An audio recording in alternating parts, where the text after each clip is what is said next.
लंबे समय से आर्थिक थपेड़े झेल रहे श्रीलंका के हालात बद से बदतर होते जा रहे हैं। जरूरी चीजों के अभाव और आसमान छूती महंगाई से जनता बिलबिला उठी है। जनता सरकार से तो पहले ही कोई आशा नहीं कर रही थी, लेकिन अब उस सरकार ने भी आर्थिक मोर्चे पर लगभग हथियार डाल ही दिए हैं। श्रीलंका सरकार ने साफ साफ बोल दिया है कि वो देश पर चढ़े $51 बिलियन का मोटा कर्ज नहीं चुका पाएगी। उसकी इस घोषणा के साथ ही ये कहा जाने लगा है कि श्रीलंका अब दिवालिया होने की कगार पर है।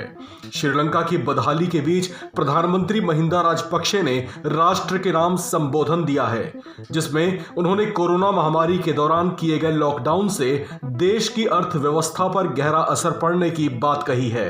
उन्होंने कहा कि उस दौरान देश की अर्थव्यवस्था इस कदर चरमराई कि दोबारा अपने कदमों पर खड़ी ही नहीं हो सकी। उन्होंने कहा कि इसी वजह से देश में विदेशी मुद्रा भंडारण या फॉरेन रिजर्व की भी भारी कमी हो गई। श्रीलंका के प्रधानमंत्री महिंदा राजपक्षे ने देशवासियों से अपील की है कि वे अपना विरोध प्रदर्शन बंद कर दें। उन्होंने भरोसा जताया कि सरकार 24 घंटे लगातार इस समस्या से देश को उबारने की दिशा में काम कर रही है। श्रीलंका ने इस आर्थिक संकट से बाहर निकलने के लिए IMF यानी इंटरनेशनल मॉनेटरी फंड से भी सहयोग मांगा है।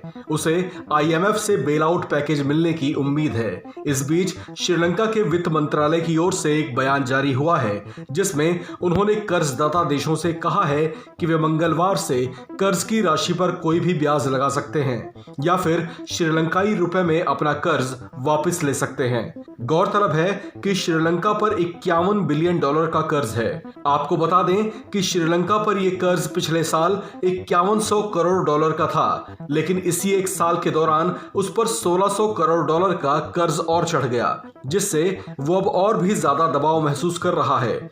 एक आंकड़े के मुताबिक श्रीलंका की कुल देनदारियों का 47% बाजार से लिया गया है, जिसमें लगभग 15% के आसपास की देनदारी चीन की है, 10% की देनदारी जापान की है, जबकि बाकी एशियन डेवलपमेंट बैंक और वर्ल्ड बैंक आदि का है।